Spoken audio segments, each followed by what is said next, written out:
India England జట్ల మధ్య లార్డ్స్లో జరిగినటువంటి మూడవ టెస్ట్ మ్యాచ్లో పోరాడినా కూడా కొద్దిలో ఓడిపోయి సిరీస్లో వెనుకబడినటువంటి ఇండియా కీలకమైనటువంటి నాలుగవ టెస్టును బాగానే ఆరంభించింది. కానీ పాత అలవాటును కొనసాగిస్తూ దశల వారీగా తడబడి ప్రత్యర్థికి అవకాశం ఇచ్చింది. ఒక దశలో వికెట్ నష్టపోకుండా 94 పరుగులు చేసినటువంటి టీమిండియా 140 పరుగులకే 3 వికెట్లు కోల్పోయి ఇబ్బందులు పడింది. అయితే ఆ తర్వాత కోలుకొని 3 వికెట్ల నష్టానికి 235 పరుగులతోటి మంచి స్థితిలో నిలిచింది. మళ్ళీ చివరిలో సుదర్శన్ వికెట్ కోల్పోవటము, పంత్ గాయంతో రిటైర్డ్ హార్ట్ కావడంతో జట్టుకు ఎదురుదెబ్బ తగిలింది. అయినప్పటికీ తొలి రోజు ఆట భారత్కు సంతృప్తికరంగానే సాగిందని చెప్పాలి. పంత్ రెండో రోజు బ్యాటింగ్కు వస్తాడా లేదా అనేదే సందేహం. ఒకవేళ పంత్ రాకపోతే అది జట్టుకు భారీ స్కోరు సాధించడానికి అవకాశాలను దెబ్బతీసినట్లుగానే చెప్పుకోవచ్చు. సిరీస్ అవకాశాలు సజీవంగా ఉండాలంటే గెలవాల్సినటువంటి లేదా కనీసం డ్రా చేసుకోవాల్సినటువంటి 4వ టెస్టును ఇండియా మెరుగ్గానే ఆరంభించింది. సాయి సుదర్శన్, ఆ తర్వాత యశస్వి జైస్వాల్ వీరిద్దరూ కూడా హాఫ్ సెంచరీలతోటి రాణించడంతో తొలి రోజు అంటే బుధవారం రోజు ఆట చివరికి తొలి ఇన్నింగ్స్లో 4 వికెట్ల నష్టానికి 264 పరుగులు చేసింది టీమిండియా. సాయి సుదర్శన్ 151 బంతుల్లో 7 ఫోర్లతోటి 61 పరుగులు చేసి రాణిస్తే, ఓపెనర్ యశస్వి జైస్వాల్ 107 బంతుల్లో 10 ఫోర్లు 1 సిక్సర్ తోటి 58 పరుగులు చేసి రాణించాడు. ఇక మరో ఓపెనర్ కేఎల్ రాహుల్ 98 బంతుల్లో 4 ఫోర్లతోటి 46 పరుగులు చేసి పర్వాలేదనిపించాడు. ఇక జడేజా తర్వాత శార్దుల్ ఠాకూర్ వీరిద్దరూ 19 పరుగులతోటి ప్రస్తుతం క్రీజ్లో ఉన్నారు.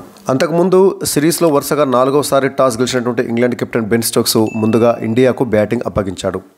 గత జనవరిలో అంటే ఈ సంవత్సరం జనవరిలో ఇంగ్లాండ్తో జరిగినటువంటి T20 మ్యాచ్లో టాస్ గెలిచినటువంటి ఇండియా అప్పటి నుండి వరుసగా 14 మ్యాచ్లలో టాస్ ఓడిపోయింది. అంటే అది టెస్ట్ మ్యాచ్ కావచ్చు, వన్డే మ్యాచ్ కావచ్చు, T20 కావచ్చు. అంతర్జాతీయ మ్యాచ్లలో వరుసగా 14 సార్లు టాస్ ఓడిపోయింది ఇండియా. అంటే సుమారుగా 7 నెలల పాటు మరి ఇండియా టాస్ గెలవలేదన్నమాట.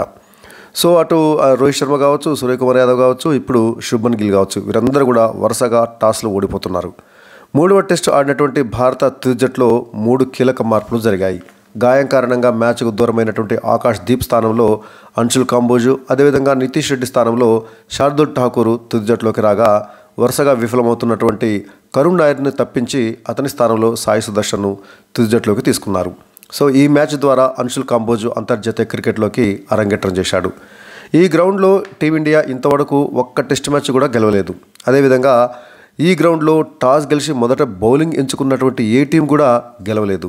సో ఈ మ్యాచ్ ఫలితము తర్వాత ఈ 2 రికార్డులలో ఏదో ఒక రికార్డు తుడిచిపెట్టకపోతుంది. అంటే ఇండియా గెలిస్తే అది రికార్డే, ఒకవేళ ఇంగ్లాండ్ గెలిచినా కూడా రికార్డే. ఎందుకంటే టాస్ గెలిచి మొదట బౌలింగ్ ఎంచుకున్నటువంటి జట్టు ఇంతవరకు గెలవలే కాబట్టి మరి ఇప్పుడు England captain Ben Stokes toss గెలిచి ముందు బౌలింగ్ ఎంచుకున్నాడు.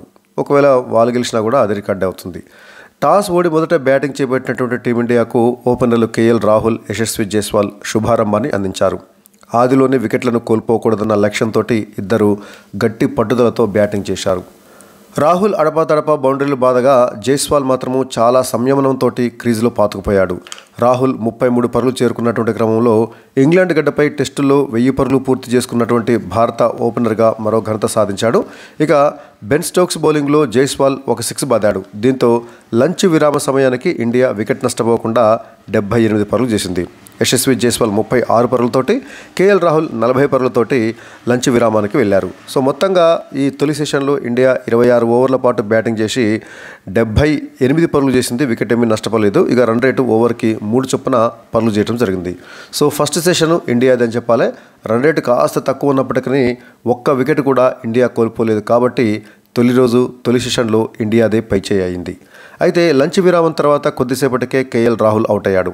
98 బంతుల్లో 4 ఫోర్లతోటి 46 పరుగులు చేసినటువంటి కేఎల్ రాహుల్, క్రిస్ వోక్స్ వేసినటువంటి 30 ఓవర్లో అవుట్ సైడ్ వెళ్తున్నటువంటి బంతిని ఆడబోయినటువంటి రాహుల్ థర్డ్ స్లిప్లో జాక్ క్రాలీకి క్యాచ్ ఇచ్చి అవుట్ అయ్యాడు.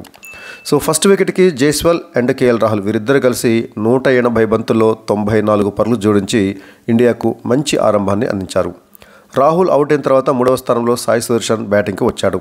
మరోవైపు తన సహజ శైలికి విరుద్ధంగా చాలా ఓపిక్గా బ్యాటింగ్ చేసినటువంటి జైస్వాల్ బ్రైడెన్ కోర్స్ వేసినటువంటి 35వ ఓవర్లో సింగిల్ తీసి 96 బంతుల్లో తన హాఫ్ సెంచరీని పూర్తి చేసుకున్నాడు. ఈ క్రమంలో ఇంగ్లాండ్ గడ్డపై టెస్టుల్లో 1000 పరుగులు పూర్తి చేసుకున్నటువంటి 20వ బ్యాటర్గా జైస్వాల్ రికార్డులకు ఎక్కాడు. అయితే హాఫ్ సెంచరీ పూర్తి చేసుకున్న కొద్దిసేపటికే స్పిన్నర్ డాసన్ వేసినటువంటి 41వ ఓవర్లో లెగ్ స్లిప్లో హ్యారీ బ్రూక్ క్యాచ్ ఇచ్చి జైస్వాల్ అవుట్ అయ్యాడు. అలా 120 పరుగుల వద్ద ఇండియా తన రెండో వికెట్ను కోల్పోయింది. ఇక సెకండ్ వికెట్కు జైస్వాల్ అండ్ సాయి సుదర్శన్ వీరిద్దరు కలిసి 61 బంతుల్లో 26 పరుగులు జోడించారు. జైస్వాల్ అవుట్ అయిన తర్వాత 4వ స్థానంలో కెప్టెన్ శుభ్మన్ గిల్ బ్యాటింగ్కి వచ్చాడు. అయితే తొలి 2 టెస్టులో అద్భుతంగా బ్యాటింగ్ చేసినటువంటి శుభ్మన్ గిల్ మొన్నటి లార్డ్స్ టెస్ట్లో 2 ఇన్నింగ్స్లలో కూడా విఫలం కాగా ఇప్పుడు ఈ 4వ టెస్టులో తొలి ఇన్నింగ్స్లో కేవలం 12 పరుగులు మాత్రమే చేసి స్టోక్స్ బౌలింగ్లో వికెట్ల ముందు దొరికిపోయాడు. గిల్ DRS తీసుకున్నప్పటికీ లాభం లేకపోయింది. బాల్ ఆఫ్ స్టంప్కు తగులుతున్నట్టుగా రివ్యూలో స్పష్టంగా కనబడింది. దీంతో శుభ్మన్ గిల్ అవుట్ అయ్యాడు. సో మొత్తంగా 23 బంతులు ఎదుర్కొన్నటువంటి గిల్ కేవలం 12 పరుగులు మాత్రమే చేసి అవుట్ అయ్యాడు. ఆ విధంగా ఇండియా 140 పరుగుల వద్ద తన 3వ వికెట్ను కోల్పోయింది. అంటే ఒక దశలో 90 పరుగుల వరకు కూడా ఒక వికెట్ కూడా కోల్పోయినటువంటి ఇండియా స్వల్ప వ్యవధిలోనే 3 వికెట్లను కోల్పోయి ఇబ్బందులు పడింది. తొలి సెషన్లో 1 వికెట్ కూడా కోల్పోయినటువంటి ఇండియా రెండవ సెషన్లో 3 వికెట్లను కోల్పోయింది. గిల్ అవుట్ అయిన తర్వాత 5వ స్థానంలో వైస్ కెప్టెన్ రిషబ్ పంత్ బ్యాటింగ్కి వచ్చాడు. ఆ తర్వాత కాసేపటికే టీ విరామాన్ని ప్రకటించారు. టీ విరామ సమయానికి ఇండియా 52 ఓవర్లలో 3 వికెట్ల నష్టానికి 149 పరుగులు చేసింది. సాయి సుదర్శన్ 26 పరుగులతోటి, తర్వాత రిషబ్ పంత్ 3 పరుగులతోటి టీ విరామానికి వెళ్ళారు. మొత్తంగా తొలి రోజు రెండవ సెషన్లో 26 ఓవర్లు బ్యాటింగ్ చేసినటువంటి ఇండియా 3 వికెట్లు కోల్పోయి 71 పరుగులు చేసింది. రన్ రేటు తగ్గింది, బాగా తగ్గింది.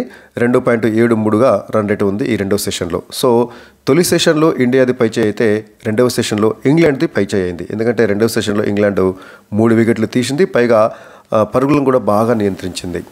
టీ విరామం తర్వాత సాయి సుదర్శన్, రిషబ్ పంత్ వీరిద్దరు బ్యాటింగ్ను కొనసాగించారు. తొలి టెస్టు తర్వాత మళ్ళీ 4వ టెస్టు ఆడే అవకాశం వచ్చినటువంటి సాయి సుదర్శన్ పట్టుదలతోటి బ్యాటింగ్ చేశాడు. ఎలాగైనా అవకాశాన్ని అందిపుచ్చుకోవాలన్నటువంటి లక్ష్యంతో క్రీజులో పాతుకుపోయాడు. ఈ క్రమంలో పరుగుల వేగం బాగా తగ్గింది. అయితే రిషబ్ పంత్ మాత్రం కాస్త వేగంగానే ఆడాడు. బ్రైడెన్ కార్స్ వేసినటువంటి ఆ ఓవర్లో ఓ 6 కూడా బాదాడు రిషబ్ పంత్. సో ఈ క్రమంలో ఇంగ్లాండ్ గడ్డపై టెస్టులో 1000 పరుగులు పూర్తి చేసుకున్నటువంటి తొలి విదేశీ వికెట్ కీపర్గా కూడా పంత్ రికార్డులకు ఎక్కాడు. సో పంత్ ఇక్కడ ఇంగ్లాండ్ గడ్డపైన 1000 పరుగులను పూర్తి చేసుకున్నాడు. అంతకుముందు ధోని 778 పరుగులు, రోడ్ మార్ష్ 773 పరుగులు, జాన్ వైట్ 684 పరుగులు, ఇయాన్ హీలీ 629 పరుగులు చేశారు. అంటే ఇంగ్లాండ్ గడ్డపైన 1000 పరుగులు పూర్తి చేసినటువంటి విదేశీ వికెట్ కీపర్గా రిషబ్ పంత్ రికార్డులకు ఎక్కాడు. 65 ఓవర్లో ఇండియా 200 పరుగుల మార్కును అందుకుంది. అయితే ఆ తర్వాత రిషబ్ పంత్ మంచి ఫామ్లో ఉన్నటువంటి రిషబ్ పంత్ గాయమయ్యి మైదానాన్ని వీడటము భారత్కు గట్టి ఎదురుదెబ్బగా చెప్పుకోవచ్చు.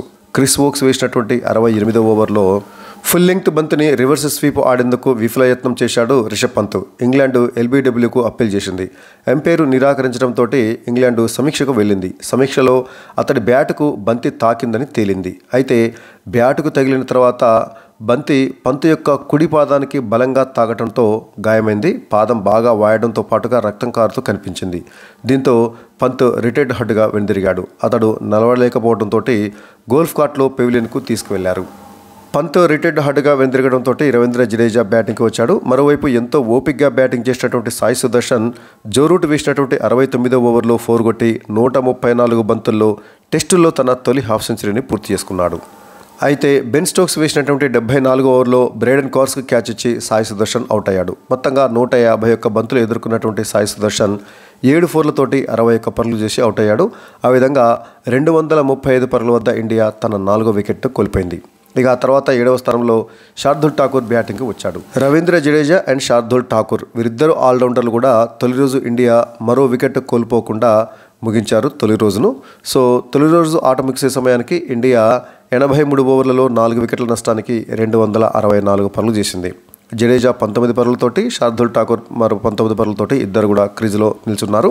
ఇక ఇంగ్లాండ్ బౌలర్ల విషయానికి వచ్చినట్లయితే కెప్టెన్ బెన్ స్టోక్స్ 2 వికెట్లు తీస్తే క్రిస్ వోక్స్, లియామ్ డాసన్ వీరిద్దరూ చెరో వికెట్ పడగొట్టారు.